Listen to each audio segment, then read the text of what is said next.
There are moments in life when time itself seems to pause, not because the clock has stopped, but because something within us is finally ready to move.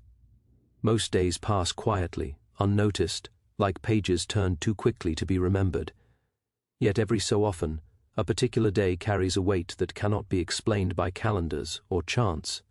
It presses gently but firmly against the soul and whispers that what has been will no longer suffice. This Saturday is such a day, not because it is marked in bold on a schedule, but because it arrives at the precise hour when you are prepared to see yourself honestly. We often imagine change as a dramatic invasion, thunder, lightning, a voice from the sky. In truth, transformation usually comes like dawn, unannounced, inevitable, and only obvious once the darkness has already begun to loosen its grip. You may have felt restless lately, dissatisfied with things that once distracted you, strangely unmoved by comforts that used to quiet your doubts. This unease is not failure, it is evidence. It is the sign that the old self, the one shaped by fear, habit, and compromise, has begun to feel too small for the life it was meant to contain. Many spend their days attempting to repair themselves with minor adjustments, new routines, borrowed opinions, temporary enthusiasm, while avoiding the deeper question of who they are becoming. But there comes a point when patchwork no longer holds, when the structure itself demands rebuilding. That point often arrives disguised as exhaustion, as longing, or as a quiet but persistent sense that you were not created merely to survive your days. You were made to carry meaning, to bear responsibility, and to walk forward even when certainty refuses to accompany you. What makes this moment unusual is not that change is possible, but that you can no longer pretend it is optional. You have learned enough, endured enough, and reflected enough to know that remaining the same would now require a conscious act of resistance. Comfort has revealed its true cost, and delay has exposed itself as a decision in disguise. The life ahead is not asking for perfection, it is asking for consent. It asks whether you are willing to step into the weight of becoming someone who tells the truth, keeps promises, and stands upright when retreat would be easier. There is a peculiar courage required to begin anew, not because the path is unknown, but because it is known to be demanding.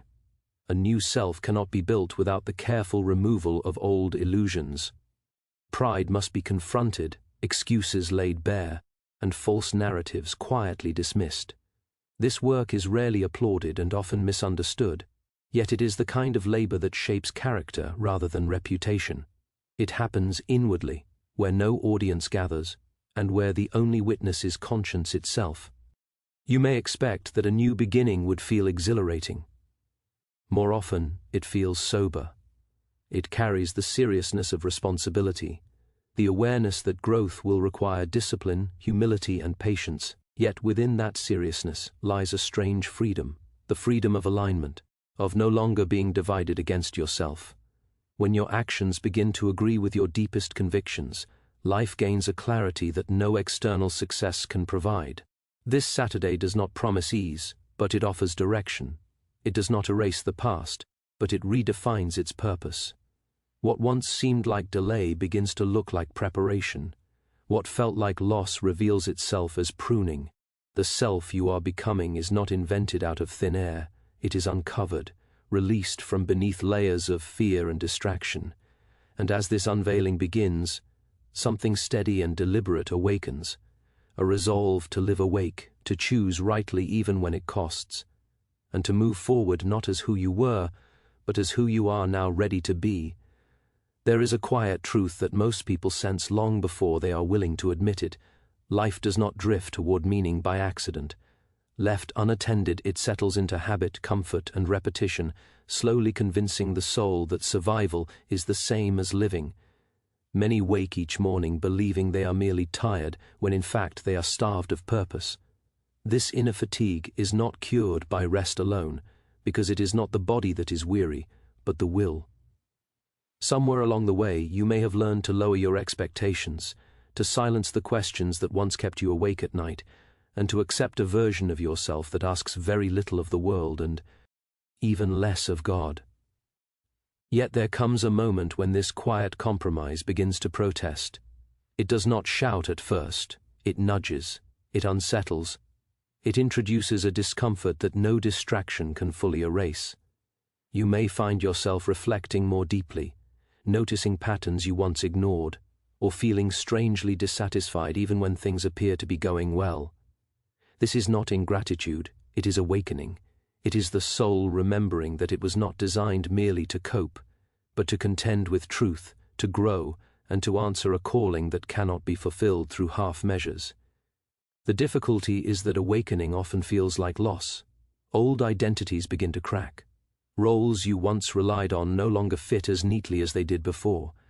You may realize that some of your choices were shaped more by fear than conviction, more by avoidance than courage. This realization can be unsettling, because it removes the comfort of innocence. Once you see clearly, you are responsible for what you do with that vision. Ignorance can sleep peacefully, awareness must decide. Many attempt to escape this responsibility by waiting for clearer signs, better timing, or a greater sense of confidence. But confidence rarely precedes obedience, it usually follows it. The willingness to act without full assurance is not recklessness, but faith in its most practical form. Growth begins when you choose to move forward while still aware of your weakness, trusting that strength is often discovered only after the first step has been taken. There is also the temptation to believe that change must be dramatic to be real. In truth, the most lasting transformations are often subtle at the start. They begin with a decision to be honest where you once pretended, disciplined where you once excused yourself, and patient where you once demanded immediate results. These choices may seem small, but they rearrange the inner architecture of a person. Over time they determine whether you become someone ruled by impulse or guided by principle. You are not shaped by accident, nor are your longings meaningless. The persistent desire to become better, truer, and more whole is not a flaw to be corrected, but a signal to be understood. It points toward responsibility, not escape, toward commitment, not comfort. The path ahead does not require you to have all the answers, but it does require sincerity. A divided heart cannot move far without collapsing under its own contradictions. What stands before you now is not merely an opportunity to improve habits or refine goals, but an invitation to realign your life with what you already know to be right. This alignment is demanding, because it exposes the gap between belief and action. Yet it is also freeing, because it releases you from the exhausting task of maintaining appearances. When your inner life and outward conduct begin to agree, a new steadiness emerges, one that does not depend on applause or approval. The beginning of a new self is rarely comfortable because it asks you to let go of familiar excuses and step into accountability. It requires the humility to admit where you have fallen short, and the courage to believe that growth is still possible. This is not about becoming someone else entirely, but about becoming more fully who you were meant to be, shedding what is false, and standing more honestly in the light of truth as it continues to unfold. There is a peculiar resistance within the human heart when it senses that real change is near. It is not always loud or dramatic. More often it disguises itself as reason. It tells you that now is not the right time, that you need a little more preparation, a little more certainty, a little more strength. These arguments sound sensible, even wise, yet they often serve a single purpose: to keep you safely where you are. Comfort has a way of presenting itself as caution, and fear frequently borrows the language of prudence to justify delay. You may notice this resistance most clearly when the cost of transformation becomes apparent. To move forward, something must be left behind. Old habits, familiar excuses, and even certain relationships may no longer align with the person you are becoming. This realization can feel like betrayal, not of others, but of the version of yourself that once depended on these things to feel secure. Letting go is rarely easy, because it forces you to confront the truth that some attachments were never meant to be permanent, only useful for a season. At this stage, many people attempt to negotiate with their conscience. They agree to change in theory while postponing it in practice. They promise to begin once conditions improve, once circumstances settle, or once someone else changes first. But conscience is not satisfied with intention alone. It presses for alignment between what you know and what you do. The longer this alignment is delayed, the heavier the inner conflict becomes, until peace itself feels conditional. What makes this moment significant is that you are no longer unaware of the pattern. You can trace the repeat cycles of resolve and retreat, enthusiasm and exhaustion. You recognize how often you have stood at the edge of growth, only to turn back at the last moment. This recognition is uncomfortable, but it is also hopeful, because patterns can be broken once they are named.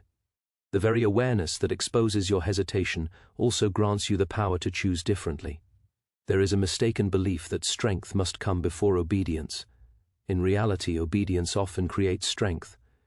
Courage is not the absence of fear, but the decision to act in spite of it. When you step forward without guarantees, you discover that resilience is formed through movement, not contemplation.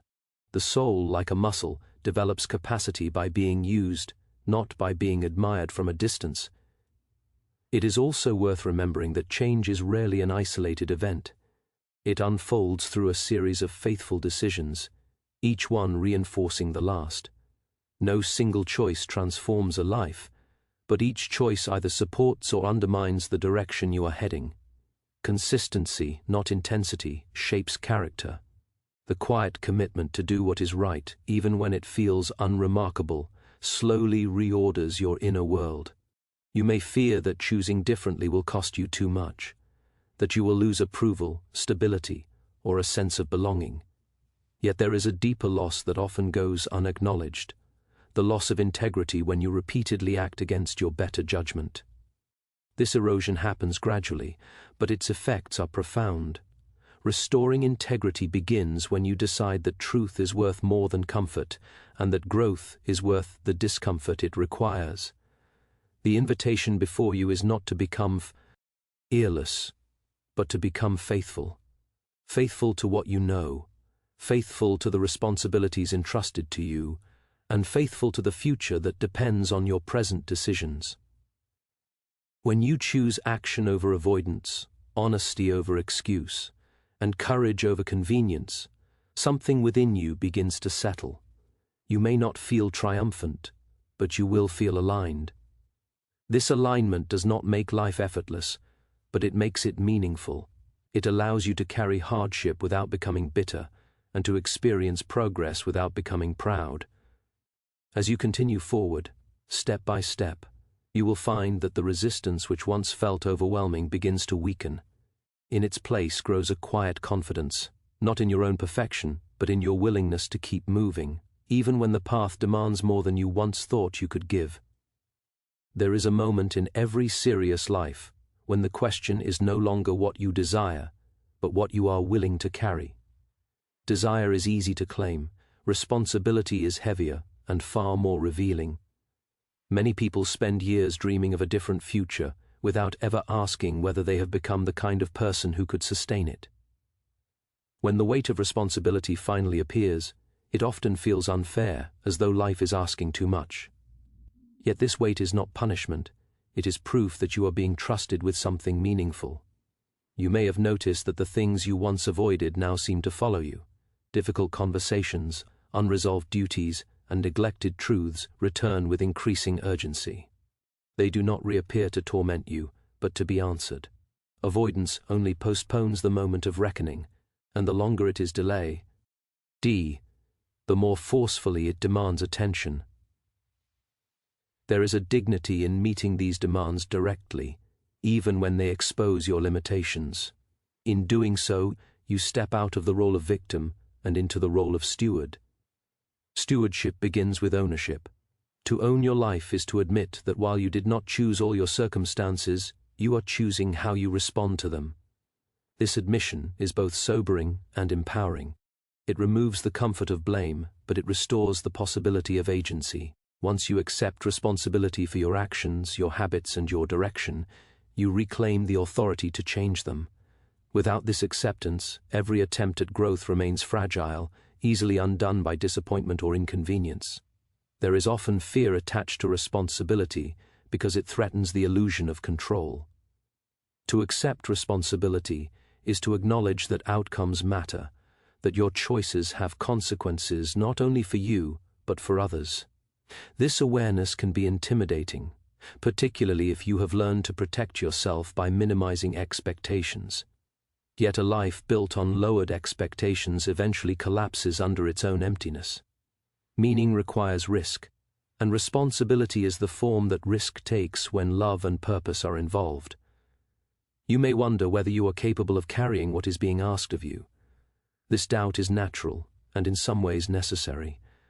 Overconfidence produces carelessness, while humility creates attentiveness. You are not expected to possess all the strength in advance. Strength is often revealed in the act of carrying itself. As you take on responsibility, you discover capacities you could not have imagined from a distant ounce. The burden that once seemed crushing becomes manageable through practice and perseverance. It is important to recognize that responsibility does not mean control over everything. There will always be elements beyond your influence, other people's choices, unforeseen obstacles, and outcomes that do not align with your efforts. Responsibility lies not in guaranteeing results, but in acting faithfully within your sphere of influence. This distinction frees you from despair when things do not unfold as hoped, while still calling you to act with integrity. As you grow into this role, your inner life begins to change. Complaints give way to clarity. Resentment softens into resolve. You begin to see challenges, not merely as interruptions, but as opportunities to refine your character. This shift does not eliminate struggle, but it gives struggle a purpose. Suffering endured with meaning shapes the soul rather than hardening it. The transformation taking place is not about becoming invulnerable, but about becoming dependable. A dependable person does not collapse at the first sign of difficulty, nor do they flee when their efforts are tested. They remain present, engaged, and honest, even when the path is uncertain. This dependability becomes the foundation upon which trust, both self-trust and the trust of others, is built. In accepting responsibility, you step into a deeper form of freedom. It is the freedom that comes from no longer being ruled by impulse, excuse, or fear. You begin to act not because it is easy, but because it is right, and in doing so, you participate in the slow, deliberate construction of a life that can bear weight, endure strain, and still move forward with purpose and quiet strength. There is a subtle danger in mistaking awareness for transformation.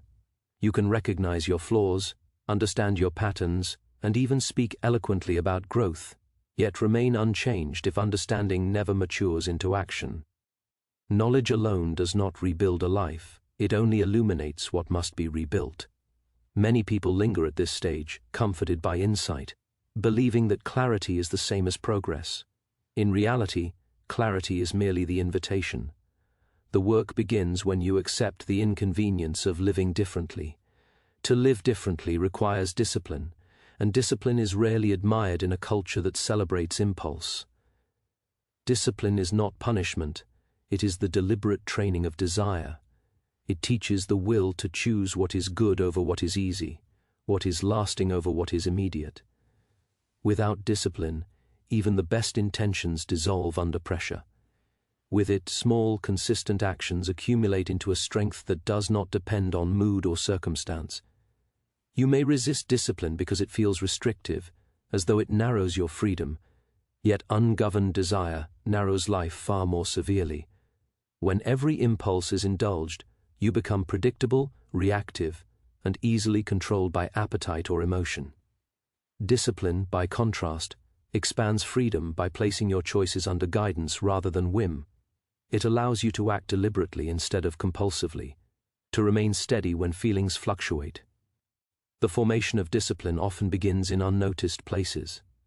It shows itself in how you use your time, how you speak when irritated, and how you respond to obligations when no one is watching. These moments may seem insignificant, but they are the raw materials of character. Over time, they determine whether you become someone who can be trusted with greater responsibility or someone who must be managed by external pressures. There is also a moral dimension to discipline that is often overlooked. When you fail to govern yourself, others inevitably bear the cost. Broken promises, inconsistency, and unreliability ripple outward, affecting relationships and communities. Discipline, therefore, is not merely a personal virtue, it is a form of care. By ordering your own life, you reduce the chaos imposed on others and contribute to a more stable environment wherever you stand.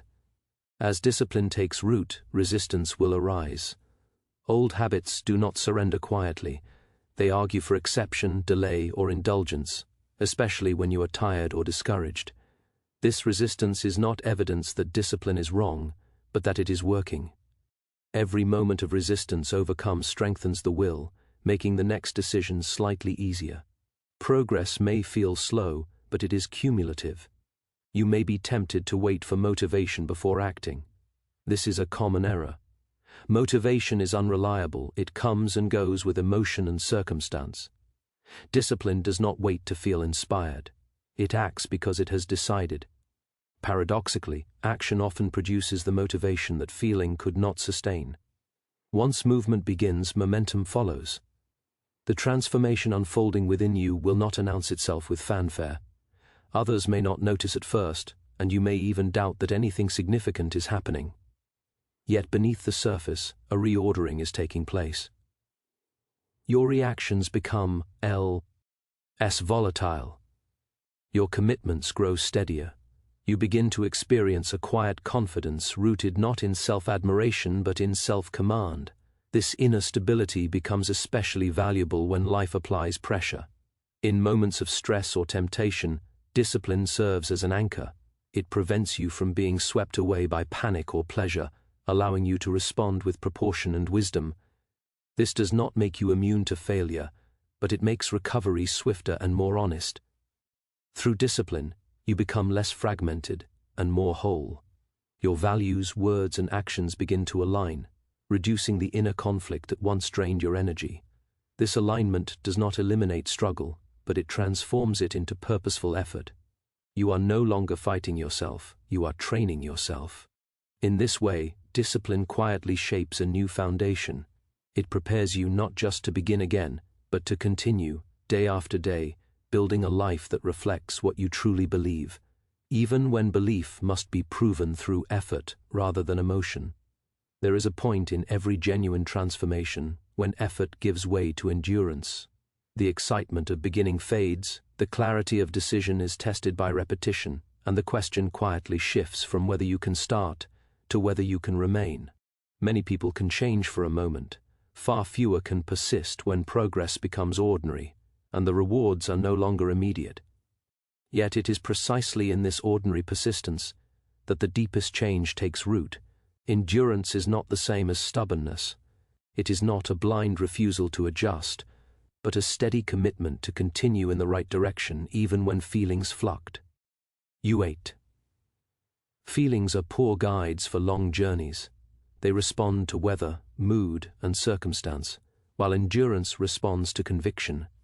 When conviction is strong, you do not need constant reassurance. You move forward because you have decided that turning back would cost more than continuing.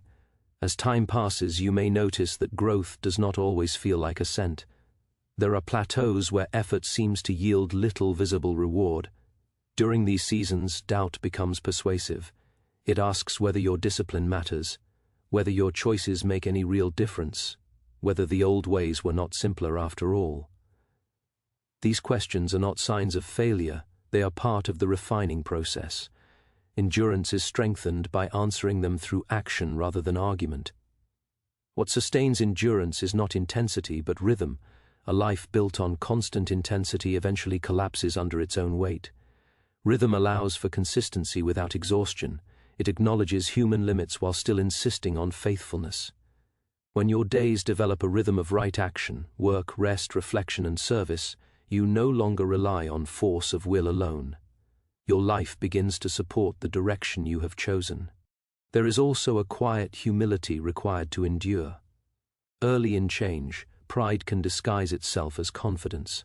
Later, endurance reveals how dependent you are on grace, patience, and forgiveness, both for yourself and others. You will make mistakes, miss days, and occasionally falter. Endurance does not demand perfection, it requires return. Each time you return to what is right, you reinforce the truth that failure does not have the final word. As endurance matures, something remarkable happens. The practices that once felt demanding begin to feel natural. What required effort becomes habit, and what was once resisted becomes preferred. This is not because the path has become easier, but because you have been reshaped by walking it. Character is formed not by isolated decisions, but by repeated ones, faithfully carried out over time. You may also discover that endurance changes how you view hardship. Difficulties no longer appear as interruptions to your growth, but as instruments of it. Strain reveals weak points that can be strengthened. Delay teaches patience. Disappointment clarifies motive. When hardship is met with endurance, it loses the power to embitter and gains the power to instruct. The influence of an enduring life extends beyond the individual. Others may not know the private battles you have fought, but they will feel the stability you bring into shared spaces. Dependability creates trust. Calm perseverance offers reassurance. In a world marked by inconsistency, an enduring person becomes a quiet signpost, pointing toward the possibility of steadiness and hope. Endurance also protects you from despair. When circumstances do not change as quickly as hoped, endurance reminds you that meaning is not measured by speed. Progress that lasts is often slow. What is built carefully can carry weight. What is rushed often collapses. By remaining faithful to the process, you honor the future you are preparing to inhabit. In the end, endurance reveals the true nature of the new self you are becoming. Not a person driven by novelty or applause, but one grounded in conviction and sustained by purpose. This new self is not dramatic, but durable. Not loud, but lasting. And as you continue forward, day after day, you will find that what began as effort has become identity, and what once required resolve now flows from who you have chosen, again and again, to be.